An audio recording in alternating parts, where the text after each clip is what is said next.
Welcome to This Week at Four Horsemen, where it is the apocalypse in the wild, wild west, and we are two new characters to the Walking Dead spinoff. This is Ron Dory, like the fish, but I.e. not Y. And I'm the beautiful blonde Ryomi. I have no idea what's going on right now. Yes. I told you wouldn't. Yes, and you're correct. And if you'd like to find out why we're soaking wet, I'm moist. I have a light spritzing. Moist is an ugly word. Yeah. Just watch to the end of the show, and then you'll find out. It's wonderful. Yes. We're going to... So, Mr. Dory, what is This Week at Four Horsemen? This Week at Four Horsemen is our chance to talk about some events, sales, promotions, and other nerdy topics happening in and around the store. Yes. We're going to start off this episode like we do every episode with a giveaway. We have a gift card hidden downstairs to a 6-month free subscription to any book. It's hidden. Yep. We have a clue. What is our clue? One clue. It's in rhyme form. Yes. Okay. You must find it in the store. Find the one who holds the power of all four. It's pretty good. Yes. That is a good one. That's a good clue. They'll never find it. And remember, the theme of This Week of Four Horsemen in April is we want you to read comics. All the comics. So use that giveaway. Read comics. And speaking of comics, let's jump into comics. We got some new ones. Yes. With one of our favorite TV shows of the year. Star Trek Discovery. Yes, and this is a new spin-off book, Star Trek Discovery Succession. Okay. And this deals in the Mirror Universe with the Mirror Universe characters. And so is this is Mirror Universe her? We don't know, but okay. it's a canon story, and it deals with Mirror Universe characters. Right. I would assume this is the Mirror Universe, Michael, but yeah. I don't know. That's I don't want to get burned on that. Burn him. He's going. Yeah. There's fire, smoke, and this XFiles. Yes. Oh, Dana Scully. Fox Mulder. What? That's XFiles. You like X-Files? Fox Files? Can you? So XFiles, Florida Man #1 is coming out, and we're only going to have one phrase with this: alligator worshipping cult. Alligator worshipping cult. Sink your teeth into that. That's all we need to know, apparently. They're just going fast and furious today. Moving on to DC Comics. Comics. Comic book history will be made tomorrow as issue 1,000 of Action Comics is released. That is crazy. That is crazy. And we have a special deal. Ron, will you tell us about it? We're going to have a special deal on all 10 different covers that we got. You can reserve all 10 of them for only $65. Yes. Quite the deal. Some of these may be worth some money down the road. At least $65. At least $65. This is a historic moment in comics, indeed. Yeah, this is a once in a lifetime kind of thing. I think the closest one to action is probably Detective Comics, I would imagine. Yeah, they're real close. Yeah, and then Marvel doesn't have. I'm not sure Marvel has anything that's even up to 800 because Deadpool's up to 600, but I think he cheated. Amazing Spider-Man this week, I think he's like 795 or something like that. Yeah, even Daredevil has 600. Nothing even close. Yeah. Good job, Sue. Also, coming out from DC Comics, we have Harley Quinn issue 42 featuring Old Lady Harley. This is starting a new storyline for Harley that takes place 30 years in the future in a post-apocalyptic type world. Maybe a little Mad Max influence, maybe a little Old Man Logan parody. Yeah. She looks a little bit like Carol from Walking Dead, if you ask me. I'm wondering if that was intentional. Oh, no, I can't imagine. I don't know. Maybe. I mean, the hairstyle's right spot on. Mm-hmm. She's like neighbors with the Hulk, though. That'd be if they ever did another Marvel DC crossover. It'd have to be these old whatever's and at the retirement home. Yeah, that'd be great. I was taking my cookies. Hawkeye, put your teeth in. We can't understand you. Yeah, so read Harley Quinn, I guess. Yeah. Moving on to our next book. What else we got? We have Poe Dameron 26 in this issue. BB-8 dies and comes back as a Force ghost. That is a lie. It's right on the cover. It does look like that. He dies in the beginning. All right. Poe loses heart until BB-8 comes to him as a Force ghost and gives him guidance. That needs to be a new segment. We need to take a cover and make something totally unrelated to the story. Bad cover readings? Yes. Bad cover readings, all right. New segment next week, bad cover readings. Yep. Officially, this is episode 0 of bad cover readings. BB-8 the Force Ghost. Covers explained badly. Yes. That's us. All right, moving away from comics, we have a staff pick this week from Mr. Ronald. If you guys have not seen Lost in Space, make some time. The reboot is fantastic. The characters are wonderful. I'm only 2 episodes in. I just got introduced to Dr. Smith. It's a lot of fun. Are you a fan? I've literally never seen an episode of. I just followed Billy Mummy last night. Yeah, he's the original Will Robinson. Oh, now he's is that from Lost in Space? Yes. Okay. They know Will Robinson. Yeah, that. Yep. I know that. Yeah. Connecting the dots. I have a new rant about people who haven't seen things and other people shaming them. By the way, remind me about that later. This isn't the appropriate platform for this. So good. Yes. Netflix hitting it out of the park with original. They're doing some really, really good programs these days. I am very impressed. Yeah. You know what? Maybe that'd be a top 10 coming up sometime soon. Ooh, top 10 Netflix Netflix series. originals. Yeah. I don't know if I can pick 10. There's a lot of good ones. There's a lot of good ones. All right, moving on to the Four Horsemen versus series last week, and I was extremely surprised. I'm extremely happy. And I'm also happy because I wanted the Jabberwocky to win, and he did. He did. Knocked that JoJo guy into the mud. Who was our comment winner? Favorite comment came from Chris Bird. Chris Bird says, "Unless JoJo has a Vorpal sword that goes snicker snack, I'm all Jabberwocky." All Jabberwocky, all day, every day. And speaking of dragons, yeah, we got 2 more dragons. We got 2 more dragons. We have Bahamut, who this is from the Final Fantasy franchise. He's one of the summons. And then, of course, the infamous Spyro. I'm going Spyro on this one. I don't really know that much about Spyro. I've seen commercials where he's like this cute little dragon thing. How can the cute little dragon go against lightning dragon dude? He's going to find a way. That's the point is, like, okay, so in the original Spyro game, way back in the day, right. Nasty Nork freezes all of the other dragons in Carbonite. But he misses Spyro because Spyro's like the small, young, weak one. And he underestimates him. And Spyro, with his pet dragonfly, Sparks, rise up against the odds and defeat Nasty Nork. He's like the young Han Solo of dragons. Was it really Carbonite? Well, no. Yeah, I kind of got hung up way back on Carbonite. But he defies the odds and he defeats enemies who are 2, 3 times, 4 times his size. This Bahamut guy's... He's as big as a mountain. You don't know what the scale is on that picture. He is big. Yeah, he looks like a pretty big dude. And he's got lightning. I don't know if the lightning's part of his deal, but... Would you care to make this interesting? Depends on how interesting you want to make it. I back Spyro, you back Bahamut, and the loser does karaoke of the winner's choice on next week's show. Oh, I do that. Yeah, I'm in. Okay. Guys, please, you do not want to hear me sing. And I'm fine either way. I will sing Bread, Baby I'ma Want You. Learn it. All right. Learn it. I don't even know what that is. All right. It's going to be great. All right, moving on to events.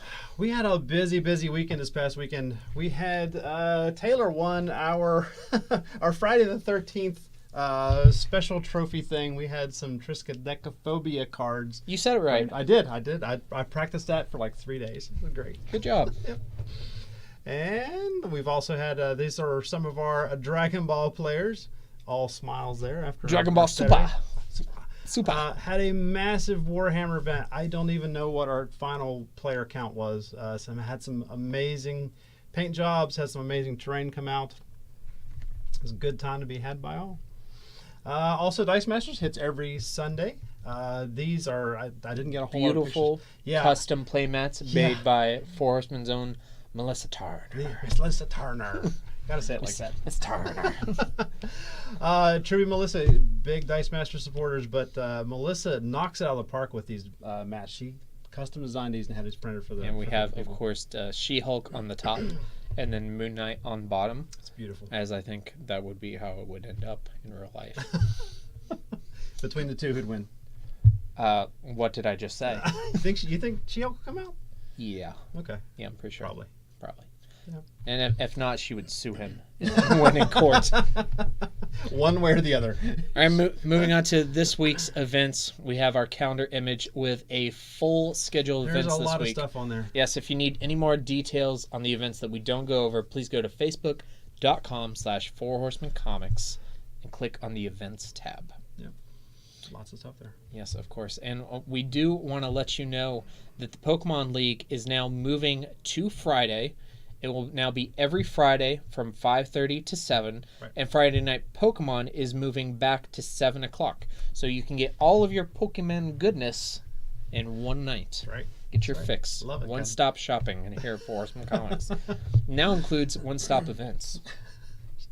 We've also got a Guild Ball Ratcatcher event coming up Saturday. It's from 12 to 6. $5 entry. We have about 72 rats in cages in our back room. We're going to release them at noon. Release them into the store. The mall's going to be so happy. While we also have a Pokemon pre-release, a Magic pre-release, Dragon Ball event going on. It's going to be great. Make sure your shots are up to date before you come. We also are not allowing any children under the age of 12 into the store on that day. Not since last time. No, not since last time. I didn't know. Never mind. We also have the. It's finally come. The Dominaria pre-release. Oh my gosh. Yes, we have the full schedule of events there on our 90s flavored flyer. Wow, that's really good. 90s flavored flyer. 90s flavored flyer. 90s flavored flyer. Good job. Yeah, that was really great. Yeah. You can see all the details on our Facebook page. Click on the events tab. Check it out. Yeah. We've said all there is to say. Yeah, there's going to be a lot of stuff happening. Except for... we're going to have a Starfox challenge. Mm-hmm. So during the release weekend, in between rounds, whenever you need a break, just go up. We're going to have the Starfox set up, ready to... I keep messing that up. 90s flavor flyer. Yeah, I can't say Starfox 3 times in a row. Firefox. Mozilla. Mozilla. So anyway, so what we're going to do is we're going to keep a leaderboard throughout the entire weekend. The top 8 players at the end of the weekend, as of 6 p.m. on Sunday, will get a free draft on release weekend next week. So check it out. Yeah. I might stand a chance if that was a Starfox 64, but yeah, Super Nintendo. Yeah. Also, this Saturday we have the Pokemon Sun and Moon Forbidden Light pre-release. Because we don't have enough things going on Saturday. And that is what day? What time? That is also Saturday. Registration starts at 11. The event starts promptly at noon. Entry is $30. And this is a sealed event, of course. It is a sealed event. You get a cool little entry kit. Yep. It's got everything you need in there. Then next week, you can finally hear us stop talking about it soon. International Tabletop Day is going to be on Saturday the 28th. We are still accepting volunteers. We're going to have a complete schedule of demos next week. Yep. We'll have all that up for you guys. And then next week is the last time you'll hear us say anything about it. Because we played it. Yeah. And of course, May 5th. Free Comic Book Day is coming. We got our boxes in. They were stacked about to the ceiling. Ooh. There are so many free comics. Make sure to stop in on the first Saturday in May for free comic books, but we're also going to have a special digital release to celebrate Free Comic Book Day. We are starting the Four Horsemen comic book podcast Between the Panels, where you can join us as we read between the panels. And that's going to premiere digitally on Free Comic Book Day. Yeah.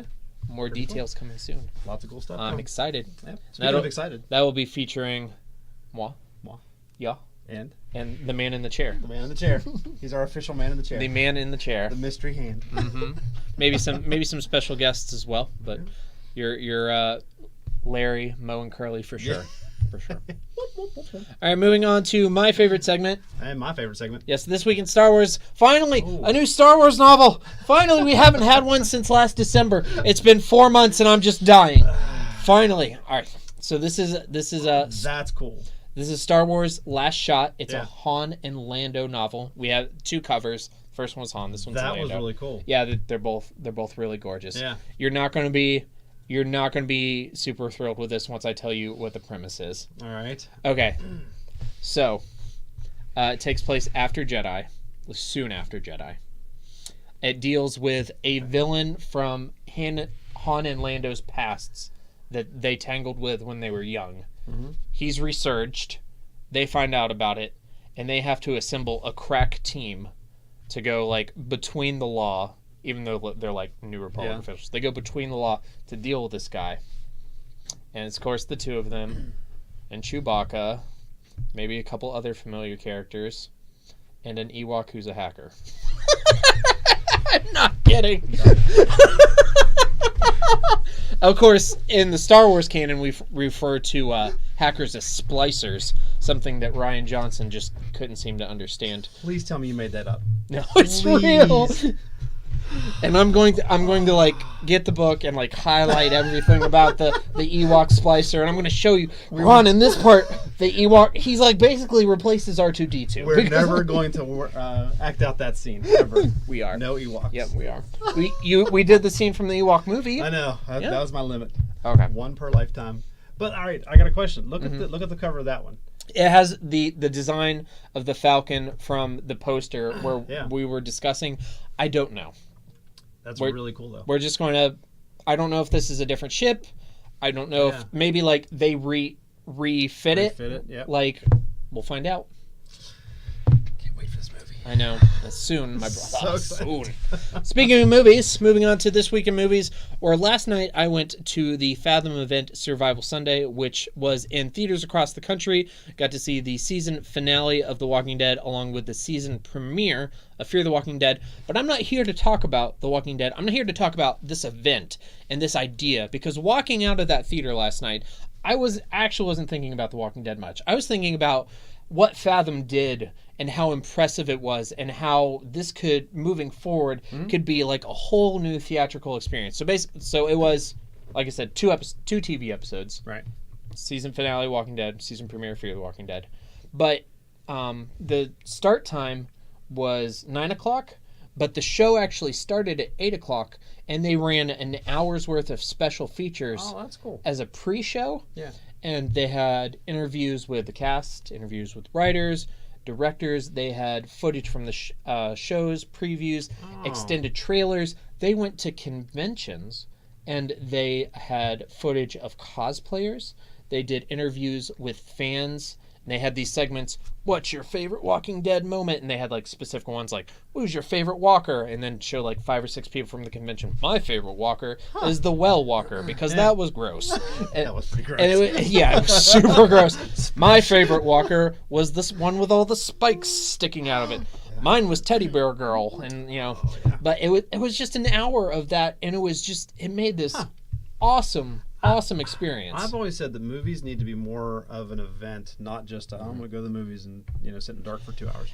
This is the first time I've ever heard of anything like this happening for a TV show. Yeah. So let's fast forward to fall 2018. It's the premiere of season 2 of Star Trek Discovery. There's a limited theatrical release. Do like, there's like a 30 to 60 minute pre-show that's just the same kind of thing, like special features, interviews with fans, interviews with the cast, like... Oh, I'd eat that up. Yeah, that'd be amazing. It was... regardless of the show, what the show is, or how you feel about the show, just the experience and the event is awesome. Well, that's part of like anytime I get a movie, I'm excited to get the movie, but it's all the special features, it's behind the scenes stuff, it's all the deleted scenes, all the cool stuff that goes into making these things. Yeah.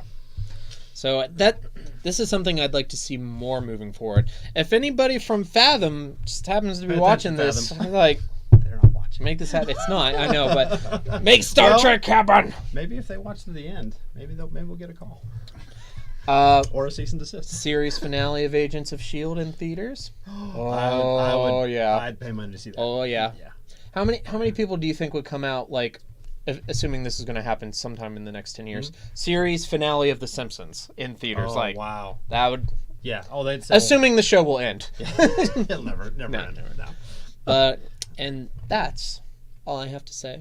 About that? All right, countdown to infinity continues. We actually only have this week and next week. Just a few more days. Yeah. It's almost time, boys and girls. This week we're talking about Spider-Man Homecoming. Next week we're going to combine Thor Ragnarok and Black Panther, because we've actually discussed both of those movies quite a bit.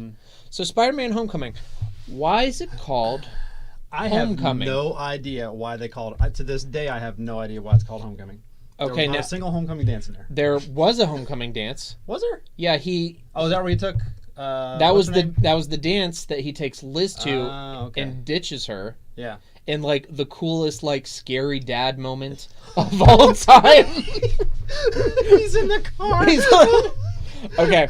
I do remember that. I was like, oh my God. I'm gonna say I love this movie. Yeah. This or Spider-Man 2 is my favorite Spider-Man movie, but I have a little bit of a nitpick. Okay. They can't figure out that Peter is Spider-Man, even though he like shows up in DC, like Peter's gone, and then Spider-Man shows up, but Michael Keaton figures it out 5 minutes after he meets Peter. Well, Michael Keaton's also Batman. He's Michael Keaton. So Harvey Birdman. Beetlejuice. Don't say it again. Only twice. But yeah, how great is this movie? Oh, it was great. Like I say, was Homecoming because of that dance? I mean, I guess, but I was trying to apply it to other stuff, but I couldn't figure it out. So, I tried. Okay, so like there is a homecoming dance in the climax of this movie, but I don't know if it's like supposed to be part of a bigger metaphor. Right. Like I've had this conversation with multiple people, and I just I haven't Googled it because I'm trying to. Yeah, the only thing that I could think of, it had something to do with bringing it into the Avengers fold somehow. Well, it's kind of a coming of age, right? Because he matures and he realizes that he needs to stay on the ground and he needs to go to school and he needs to be part of, he needs to have friends. Yeah. But is Homecoming like a coming of age thing? I would have guessed. I don't think so. I would have guessed prom was. Yeah. Funny story. I actually skipped my senior prom to go see Spider-Man 3 twice. I pre-bought my tickets. You can't let those go to waste. I saw it twice, back-to-back showings. My favorite part of that movie was when he's out in the middle of nowhere and there's no buildings for him to latch onto with his webs. He's just running. Yeah, it's really great. Fantastic. And of course, we said this earlier, but we just want to make it out there. The official Four Horsemen man in the chair is Alex Yon. He's the man in the chair. I want to be the man in the chair. I want to be your man in the chair, Peter. Also, Lego Death Star. Yes. Oh. All right, next week, make sure to tune in to This Week of Four Horsemen. We're going to have a very special feature, a Marvel Cinematic Universe trivia contest. Ron versus the audience. Come get some. There are going to be big prizes on the line. If you want to participate, you have to be in the Facebook chat. Yep. You could win maybe discounts, maybe comics. We might give away some free tickets. Keys to the store. The point is to embarrass Ron. How hard is that going to be? Let's be honest. And this will be questions from the movies and a couple questions from the TV shows. Okay. Yeah. There will be 10 questions, starting with one easy one and then progressively getting harder. All right. So prepare yourself. The MCU Four Horsemen Trivia Challenge, Ron versus the Audience premiere event is next week. I got this. Chance. So bad. It's going to be a wreck. All right, we're going to combine Horseman of the Week with the Four Horsemen mailbag. Yes. A tribute to somebody we lost recently, the one, the only, Mr. R. Lee Ermey. And I have a Four Horsemen mailbag question for you, Ron. What is your favorite R. Lee Ermey moment? So I can't remember any of his quotes, but pretty much any of those. I mean, any time that he was on, he was always sort of the same character, and I don't know if his lines were scripted or if he was just coming up with those, because he was actually a drill sergeant, right? And they just brought him in as like, all right, get in front of the camera and do your thing. For Full Metal Jacket. Yeah. There was no script for Full Metal Jacket. He just did it all. He just right off the cuff. See? Because he was drawing from awesome. his own experience there. Yeah. That's fantastic. Unfortunately, mine is not so serious and tender. Have you seen Saving Silverman? I don't think so. Okay, so premise of Saving Silverman is a comedy where the kid from American Pie, he's in this abusive relationship, and his two best friends, Jack Black and Steve Zahn, kidnap his girlfriend and fake her death so that he can get on with his life. God. And they played football in college and had an unhealthy relationship with their coach, R. Lee Ermey. And he's like this like ex-Marine guy who's just completely lost his connection with reality. Yeah. He helps Steve Zahn and Jack Black kidnap her, and he's like the one who's in charge of like keeping her captive. at the end of the movie, like, she gets out. They're in, like, this big van, and they're running from the cops, trying to get away. And this is my favorite R. Lee Ermey moment. Steve Zahn, Jack Black, and R. Lee Ermey are standing in the back of the van. The cops are behind them on the highway, and they're trying to get to this Neil Diamond concert. And Steve Zahn and Jack Black are like, how are we going to get away from these cops? And R. Lee Ermey pulls this machine gun out of nowhere and says, don't worry, boys. I'm your coach. I got to take care of you. And then he's about to jump out the back door, and Jack Black goes, do you have, like, a girlfriend that we can say bye to you for? And he's like, no, I'm actually gay. And Jack Black goes, I'm gay too. And then they have this on-screen kiss. And then R. Lee Ermey dives out of the moving van on the highway, blazing machine guns into the cop cars. That's fantastic. It's amazing. You need to see this movie. So all the other movies I've seen him in, it's just been real short clips. You know, like, well, Full Metal Jacket, I guess he had a bigger role. Yeah, I mean, he has lots of cameos. Yeah. He may have, like, one of the largest rosters of cameo appearances. Oh, yeah. And then, you know, So good. lots of voiceovers. Yeah. Famously Toy Story. Yep. There are a few actors in my life that have just been present in my movie going experience as long as this guy has. Yeah. He was in a Michael J. Fox movie we were talking about last week. The horror movie? Yeah. Yeah. Can't remember what that one was. Yeah, he was in that one. Nah. Frighteners. The Frighteners. Frighteners, yeah. Check it out. So, R. Lee Ermey, hoorah. Semper Fi. Semper Fi. Semper Fi. Fi. Fi. Bo Fum. Eat me the bread of Army man. Do we have a sale? We do. We do. What we is our have sale? 20% off the new comic wall and 25% off for subscribers. But you have to mention This Week of Horsemen at the counter. Yeah. Yes, of course. It doesn't happen automatically. Of course, it does not. All right, so we got some social medias. Yes, we're going to our social medias, but don't go anywhere because we have a very splashy post-credit scene. We also have to roll for the new one. You ever see Splash? Yeah. Yeah. Unfortunately. Yeah, Please like us at facebook.com/4horsemancomics. Follow us at Instagram at 4horsemancomics. Watch all of our content at youtube.com/c/4horsemancomics gaming. Follow us on Twitter at the number 4horsemancomics. Watch all of our streaming content at twitch.tv/4horsemancomics. And shop our TCG inventory at shop.4horsemancomics.com. All right, rolling for next week. Oh, number 5. It's 5. Going down. No. Actually, what's left? Let's just do the 20 scares me. The top one. There's one. We'll do number 2 because that's closest to 5. All right. So next week we will be doing the Six-Fingered Man from The Princess Bride, as suggested by one Mr. Matthew Jones. Thank you, Matthew. We are almost out of scenes. We will have to make a new Facebook post in the coming weeks and get a new list. But this week we are doing that scene from Titanic, as suggested by Josh Bepler. Josh, you're the worst. Why would you do this to us? Or the best. Man in the chair, please roll the clip.